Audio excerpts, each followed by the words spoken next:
नमस्कार दोस्तों, solar energy forever में आपका एक बार फिर से स्वागत है। और आज की इस वीडियो में हम बात करने वाले हैं कि आपको 150 या 200 एएच या कितने भी एएच की बैटरी को चार्ज करने के लिए कितने सोलर पैनल की आवश्यकता होगी। तो सोलर पैनल की बात करने से पहले आपको पता होना चाहिए कि आपके पास में बैटरी कौन सी है, क्योंकि आज के समय में मार्केट में कई अलग अलग टाइप की बैटरियां आ गई हैं और स्पेशली सोलर बैटरियां भी आ गई है। तो यहाँ पे मैं आपको रिकमेंड करता हूँ कि अगर आप सोलर पैनल से बैटरी को चार्ज करना चाहते हैं तो आपको सोलर बैटरी का ही इस्तेमाल करना चाहिए। और इसका सबसे बड़ा कारण है कि आपने सोलर बैटरी के ऊपर अक्सर देखा होगा कि एक रेटिंग लिखी जाती है C10। तो यहाँ पे जो C10 रेटिंग होती है, ये इनका संबंध होता है डायरेक्टली घंटों से। C10 का मतलब है कि 10 घंटे में ये बैटरी फुल चार्ज और डिस्चार्ज होनी चाहिए। इतने करंट पे आप इसे चार्ज या डिस्चार्ज करेंगे कि ये 10 घंटे में फुल डिस्चार्ज होगी या चार्ज होगी। तो यहाँ पे एग्जांपल के तौर पे मैं ले लेता हूँ 150 एएच और C10 रेटिंग वाली बैटरी। तो इसे आप 15 एम्पियर करंट से चार्ज और डिस्चार्ज करेंगे, तभी यह एक 150 एएच की बैटरी की तरह काम करेगी। अदरवाइज इसकी जो कैलकुलेशन है वो, या यूँ कहें कि एएच वैल्यू है वो फिक्स नहीं रहती है, इसकी इफ़िशियंसी है वो कम हो जाती है। और अगर आप इसे ज़्यादा करंट से चार्ज या डिस्चार्ज करते हैं तो इसकी बैटरी की जो लाइफ है उस पर भी इफ़ेक्ट पड़ता है और जल्दी बैटरियाँ ख़राब भी हो जाती हैं। तो ऐसी कंडीशन में आपको इस बात का विशेष ध्यान रखना पड़ता है कि जो आपकी बैटरी है उसके ऊपर आप ज़्यादा लोड ना चलाएं। हालांकि आप उसे कम करंट से डिस्चार्ज कर सकते हैं और चार्ज भी कर सकते हैं, लेकिन एक लिमिट से उसे ज़्यादा करंट से उसे चार्ज या डिस्चार्ज ना करें। हालांकि कुछ बैटरियां हैं जो हाई करंट को सपोर्ट कर लेती है चार्जिंग या डिस्चार्जिंग के समय भी, लेकिन वहाँ पे भी आपको सावधानी बरतनी चाहिए। अगर आपको लगता है कि आपका जो लोड है वो ज़्यादा है या आपको बैटरियाँ जल्दी चार्ज करने की आवश्यकता है, तो आप उसकी जो एच वैल्यू है वो बढ़ा लीजिए, यानी कि 200 एच की बैटरी ले लीजिए जिसे आप 20 एम्पियर करंट से चार्ज या डिस्चार्ज कर सकते हैं। तो उम्मीद है आपको समझ में आ गया होगा कि C10 रेटिंग है वो क्यों होती है। हालांकि जो नॉर्मल बैटरियां होती हैं वो C20 रेटिंग की होती हैं।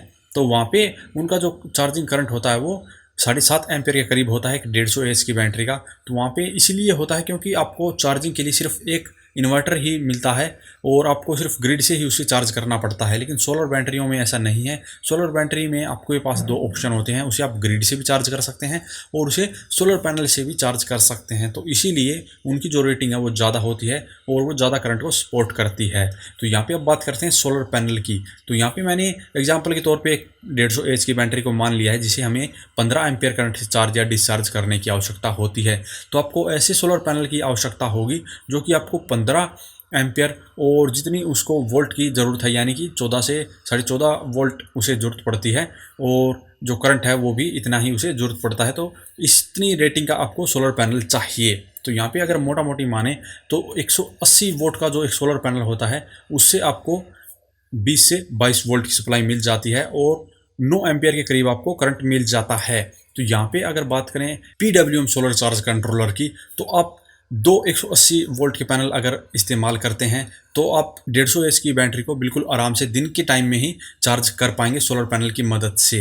तो यहाँ पे अगर आप एक पैनल का भी इस्तेमाल करना चाहते हैं तो बिल्कुल आप एक पैनल का भी इस्तेमाल कर सकते हैं, लेकिन उसके लिए जो चार्जिंग टाइम है वो बढ़ जाएगा। यानी कि अगर आपकी बैटरी पहले 6 घंटे में चार्ज होने वाली थी तो अभी ये 6 की जगह 10 या 12 घंटे चार्ज होने में ले लेगी, क्योंकि जो आपने पैनल की कैपेसिटी है वो कम कर दी है। तो इससे कि जो चार्जिंग करंट है वो भी कम हो गया है, तो इसीलिए आपकी जो बैटरी है वो थोड़ी सी धीरे चार्ज होगी। हालांकि अगर आप MPPT सोलर चार्ज कंट्रोलर का इस्तेमाल करते हैं तो जो सोलर पैनल से आने वाली सप्लाई है वो 30% एक्स्ट्रा बूस्ट हो जाती है, जिससे कि आपकी जो बैटरी है वो थोड़ी सी और जल्दी चार्ज हो जाती है। तो यहाँ पे अगर आप सिंगल बैटरी को सिर्फ चार्जिंग के लिए इस्तेमाल करना चाहते हैं तो आप बिल्कुल एक पैनल या दो पैनल भी लगा सकते हैं। वो टोटली आपके बजट के ऊपर डिपेंड करेगा और आपको कितनी जल्दी बैटरियाँ चार्ज करनी है उसके ऊपर डिपेंड करेगा। तो यहाँ पे हम मोटा मोटी मान सकते हैं कि 150 एच की बैटरी को चार्ज करने के लिए आप 180 वोल्ट तक का सोलर पैनल इस्तेमाल कर सकते हैं। ये कम से कम मैंने बताया है। ज़्यादा अगर आप करना चाहते हैं तो यहाँ पे 250 वोल्ट तक का पैनल भी इस्तेमाल कर सकते हैं। लेकिन यहाँ पे सोलर चार्ज कंट्रोलर को भी आपको ध्यान में रखना होगा, क्योंकि जो सोलर चार्ज कंट्रोलर है वो मार्केट में कई प्रकार के आते हैं। अगर आप सिंगल बैटरी के लिए इस्तेमाल करना चाहते हैं तो PWM अगर आप इस्तेमाल करेंगे तो उनके लिए आपको सिर्फ 12 वोल्ट के ही पैनल खरीदने पड़ते हैं। आप ज़्यादा बड़ा पैनल नहीं खरीद पाएंगे। आप ये मत सोचना कि 24 वोल्ट का पैनल हम 12 वोल्ट की बैटरी पे लगा के चार्ज कर लेंगे। तो PWM में ऐसा नहीं होता है। अगर आपके पास MPPT सोलर चार्ज कंट्रोलर है तो आप बड़ा पैनल यानी कि 24 वोल्ट के पैनल से भी 12 वोल्ट की बैटरी को आसानी से चार्ज कर सकते हैं। तो यहाँ पे फ़ायदा होता है कि आपकी बैटरी MPPT से और जल्दी चार्ज हो जाती है। तो उम्मीद है आपको आपके सवाल का जवाब मिल गया होगा कि एक बैटरी को चार्ज करने के लिए कितने सोलर पैनल की आवश्यकता होगी। तो मैं यहाँ पे आपको एक लिस्ट दिखा देता हूँ डिस्प्ले पर, जिससे आपको अंदाज़ा हो जाएगी कि अगर आप 100 एएच की बैटरी को या 150 या 200 एएच की बैटरी को चार्ज करना चाहते हैं तो मिनिमम आपको कितने पैनल लगाने पड़ेंगे।